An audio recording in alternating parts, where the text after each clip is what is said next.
Empowerment Through Knowledge and Sarina Stone present the Tequila Drinker's Guide to Health and Wellness radio show with your host, medical Qigong author, practitioner, and educator, Sarina Stone, featuring the director of the Universal Healing Tao Medical Qigong System, Master Mantak Chia.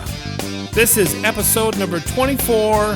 The History of Qigong begins now. Well, hey guys, and welcome back. Master Chia is on tour for quite some time, so for the next few months, a favorite educator of his and the founder of White Tiger QiGong School and a master in his own right, Tevia Feng and I are gonna spend a little time demystifying ancient Chinese secrets and really talking about why we advocate medical Qigong and why we think it should be brought to people like you, to everybody, to make a difference in a positive way for our health and our mental state. And I see Tevia coming now. Hi, Tevia. Hey, Sarina. All right, so we're just going to be sitting around here in Dao Garden. You're going to hear dishes clanging and birds chirping, and maybe you'll hear somebody walk by. We're just hanging out in Dao Garden. And Tevia, we're going to be offering folks some information now for the next few months, so I hope you have a lot of stuff in your head. Oh, happy to be here and happy to talk about Qigong and talk about it all day long. So let's go right into it. Just last night, I was hanging out with some friends. Mm-hmm. And what came up, you know, these are people that like me, but they're not studying, okay? And what came up is that it's pretty airy-fairy, you know, very mystical, and you see movies with guys flying through the air and all that kind of stuff, and, you know, looking at people going, what? And then your throat explodes or your heart breaks or whatever they're doing. I want to get into a little bit about how that got started, and I happen to know you're the guy that knows more history than I do, so you take the mic. Okay. Well, first, if we really want to understand what is Qigong, we have to look at the history of Qigong to really grasp it. And actually, Qigong was only really started to be widely used around the time of the Communist Revolution, around 1949. I love the clothes in the 40s. Keep going.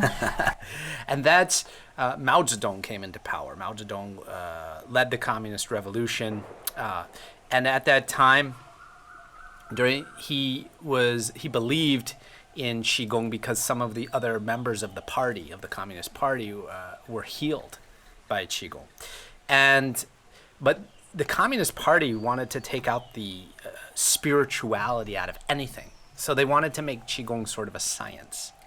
Well, wasn't the religion of China, it's Buddhism, right? Well, actually, they say Buddhism was imported. The original religion of China is actually Taoism. Buddhism, they say, came from India. Oh boy. Okay, so let's go back to your story. So they wanted to take all the religion or spirituality out of it. Yep, they were doing that with everything. Because what Mao Zedong wanted to do is clean any connection to anything spiritual or religious in China. And why is that? That's because the Chinese were being invaded by Western powers. You had America, France, England, Japan, and they were all invading China at that time. And Mao Zedong saw that his country was about to be dominated by Western powers. So he realized he needed to have a strategy that was very extreme. And he saw that the Chinese were very soft and warm and accepting. And he needed to completely shift their reality. So what he did is he created that Cultural Revolution. Now, it created havoc in China and was pretty much a devastating event in Chinese history. And what it did is it wiped clean a lot of their connection to their ancient culture. So he burned tea plantations. He forbade many practices, ancient Chinese practices. Martial artists, Qigong masters, they fled and were either murdered or put in prison. and many fled into the mountains or to other countries. But because they were viewed as people who'd attained their gifts through some sort of spiritual connection? Well, yeah, it had a connection to the culture, number one. That's why they call it cultural revolution. He was trying to eliminate their connection to the culture, which, in fact, he was actually using an ancient book called the I Ching, which is the Book of Changes. In English, we call it I Ching a lot. And that book he used for his strategy of war. He also used Sun Tzu in The Art of War. So, to make a long story short, he went on this rampage and started to cut the connection. But then Qigong started to come back. Now, during Deng Xiaoping's era, he was the next president after Mao Zedong. Deng Xiaoping promoted Qigong, whereas Deng Xiaoping promoted business. Okay, because Mao Zedong was against business because he was a communist, and then Deng Xiaoping was still under communist rule, but he promoted business. He founded this city called Shenzhen, which became now it's the entrepreneurial capital of China, just about. Wait, so now we're out of the 40s, we're into the 50s. Yeah. Ladies, ducktails on the guys, black leather jackets, we love it. Poodle skirts, okay. Now we're getting into pretty modern times. Yeah. Okay, and Mao is out. Yeah. But he facilitated pretty huge change. Yeah. And I'm sorry, but as a woman sitting here, the yin portion of our show, that sounds horrible. Yeah. Oh, millions of people died. They had re-education programs. They had a lot of famous Qigong masters were put into these quote-unquote re-education camps to rehabilitate them so they wouldn't be believing in these fairy tale beliefs. Okay, so Deng Xiaoping came into power, and he then promoted Qigong. He promoted business, but they still wanted to keep any type of connection to spirituality out of it and keep it a science. So he began to classify any sort of supernatural power as Qigong. And so later, all these quacks started coming out, and they were trying to gain popularity, and they were saying like they could cook with their hands, they could cook meat with their hands, they could heal people just without touching them, and they were making fortunes doing it. And what happened is some institutions started debunking and demystifying and saying these guys are actually liars, they're con artists. And so a lot of people started thinking Qigong is some mystical thing. But they just started... Mystical thing, and with some really heavy connotations here. Yes. I mean, you could die. Yes. Well, under Mao's, rule, and now you could be a charlatan. Yes.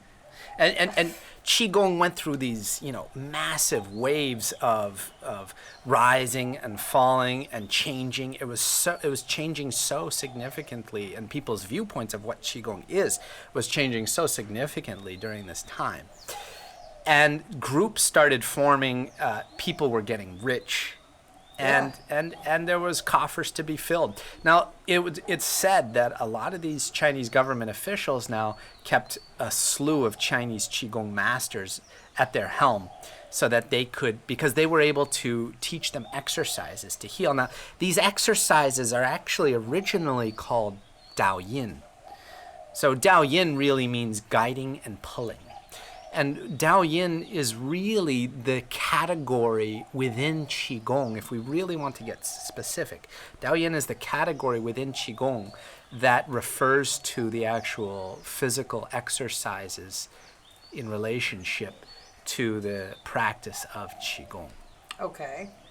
So they had, so even in, are you talking modern day, like 50s, 60s, that whole time? Yeah. They actually had like a secret, so they were doing Qigong at a certain level because they knew they were safe. Yeah. They weren't going to get hurt, right? Right.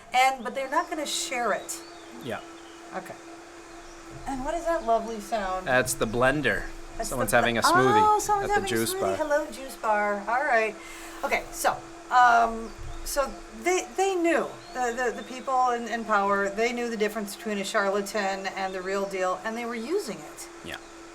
Okay. So when Qigong was promoted by the Chinese government, we have to understand how the communist operation works. So they put these people what's called danwei, that means unit. So in a unit, that consisted of, say, a factory, which also consisted of all the people that lived in that community and the government officials and spokesmen that lived there too. And these were units. Okay, so people in China lived in these sort of enclaves, so to speak, at that time. Okay. So when you think of the Soviets, and communist Russia, it's very closed off. So you have these closed off individual societies all over China, but then they would spread from unit to unit about promoting what the government wanted to promote. Okay. So that's how they made Qigong really popular, because it was a way that people were getting better and they were healing without spending a lot of money. Okay. In my country, I think that would be great. Yeah. Because we're having some issues right now with healthcare. Well, yeah, without going into too much detail, there's a lot of powers that don't want you to have access to natural healing modalities. Well, it's a little hard to make money selling medicine if you don't need it. Yeah. Enough said. We don't take sides here. So back to the story is... then along came this massive healing movement using Qigong. And this movement was called the Falun Gong. Yeah, a lot of us have heard about that. Now, Falun Gong had 100 million Chinese at its peak practicing this Qigong. And it was... government officials were doing it, the elite were using it, professors at universities were using it. And because people were getting great, profound healing effects from it. Okay? But what happened is the leader of Falun Gong, he decided that he was going to get political. And that's when it took a turn for the worse. So he started creating sort of a sect-like, cult-like following, claiming he was the master of this sect, and he would start to tell people how to behave morally. And he started speaking out politically. Big mistake. And at first, the Communist Party couldn't fight him because they had their own members of the Communist Party practicing. So it was a tricky subject. But Jiang Zemin at the time, the president there, he decided that if the world saw what was happening, that the Falun Gong was actually, because they were starting to protest against the Chinese government and arranging thousands of people to do Qigong at the same time to overthrow the government, that he decided that he was going to clamp down. And that's when a major war started between the Communist Party and the Falun Gong, and obviously the Falun Gong lost, and that leader fled to the United States. Mm-hmm. And so I don't get political, so I won't go much further than that. Okay. But that is how, then at that point, a lot of people became scared to be associated with Qigong. Yeah. So Qigong started actually, so as we say yin and yang, is if we reach one extreme, the opposite extreme will happen. So Qigong reached this massive, massive popular stage with 100 million practicing. And it flipped. And then hardly anybody practiced after that because they were scared. They didn't want to be associated with Qigong. And rightly so. Yeah, absolutely. People were disappearing. I mean, I can't speak for all of our listeners, but for a lot of us, we saw tons of news reports, things on Facebook telling us, not so much lately, but years ago, masters fleeing China, people disappearing because they were doing, what looked like Tai Chi in the park. I mean, it was pretty heavy. Yeah. And actually, I can tell you for a fact that Dow Garden here hosted a few masters that needed to leave. Uh-huh. Yeah. Interesting. To leave. This, I haven't heard anything about it for a while. So where are we at now? Where are we at now is, as China's new government has gotten into power, they've started to open up the country. And they really want to bring back the culture, actually.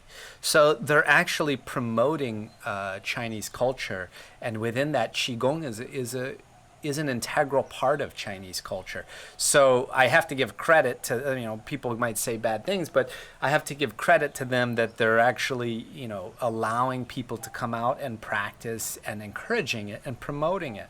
Now, they promote Tai Chi primarily, and Baduanjin, which is the 8 pieces of brosade, 5 animals, which is another form. So they're promoting specific forms, but there's so many forms.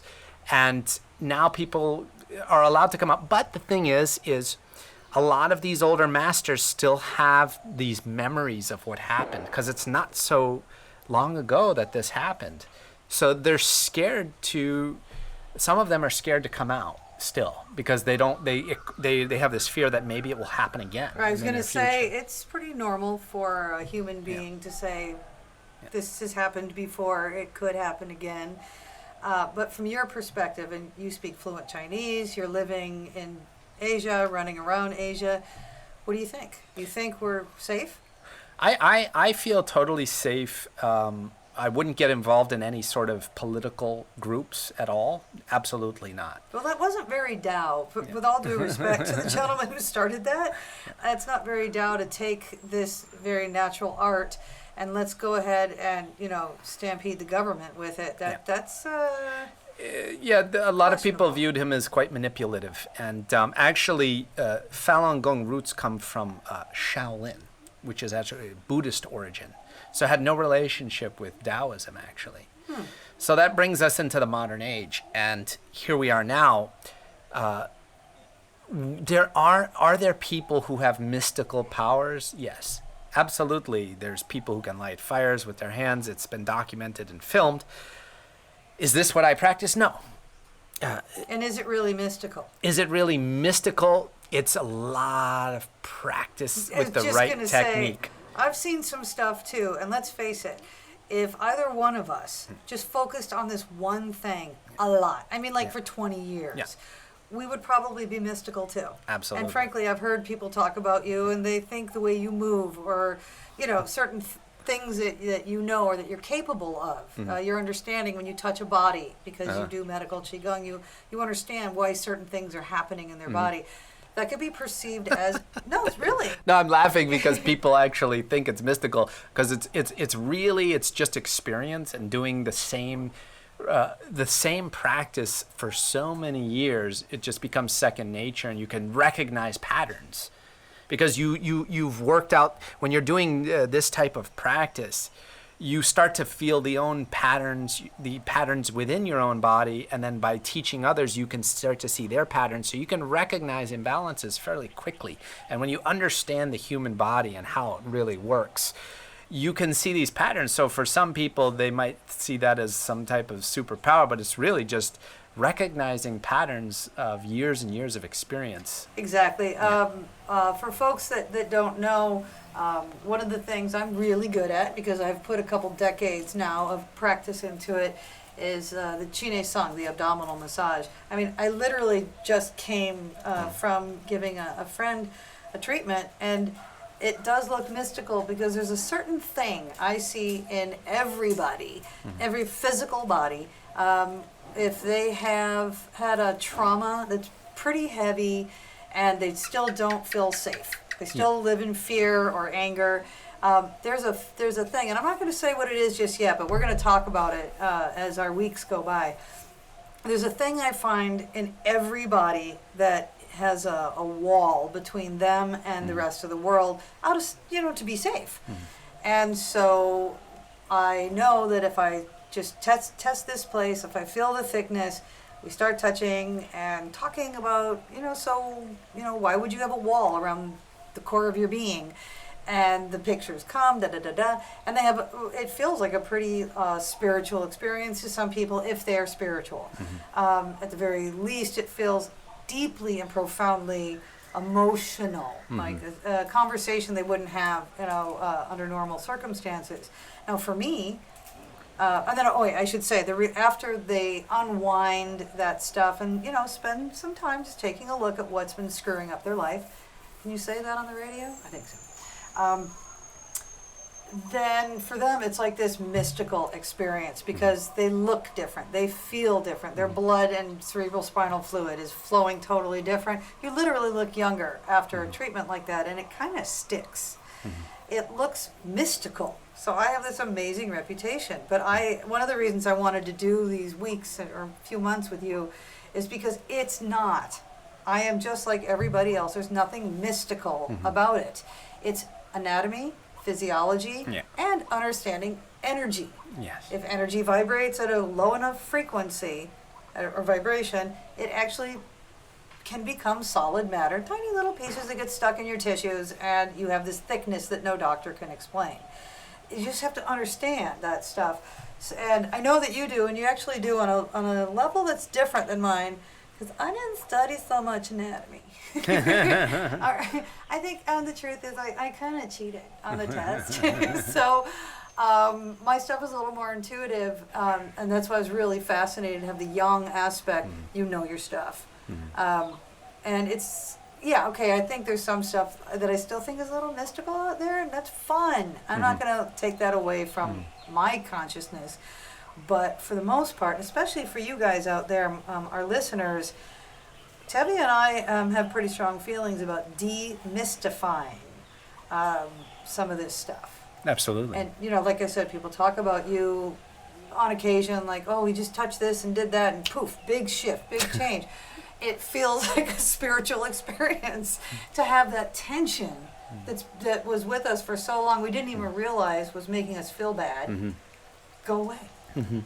It feels spiritual, but we're going to spend the next few months explaining how spirituality is a good thing, it's fine, but that's not what we're going to talk about. Right. We're going to make this real physical. All right, we don't have a whole lot of time left today, believe it or not. I think, folks, that in a couple of weeks we're going to put up another podcast, and I think what we're going to do is take this a little bit deeper. We're going to talk about some of the things that Tevia or I might be teaching or doing, and how, we're going to demystify some of this stuff. And actually, I think next time maybe you should speak a little bit more. I'd like to hear a little bit about the Chinese language and how we may, how do we interpret this stuff, because they talk in characters, right? And also, I think we might want to talk about how mystical martial arts look on movies, and how much of that really happens, because I've watched you move, and that kind of defies logic. Nobody should squat that low at your, over 20. I'd like to hear a little bit more about that. So folks, come on back in a couple of weeks. We're going to talk a little bit more about Chinese culture. We're going to talk a little bit about kung fu fighting and all that kind of stuff. So I guess say goodbye, Tevia. Okay, thanks for having me. I'll see you next time. You're supposed to go. Okay, goodbye, Tevia. Okay, goodbye, Tevia. All right, guys, see you in a couple weeks. Thanks for joining us.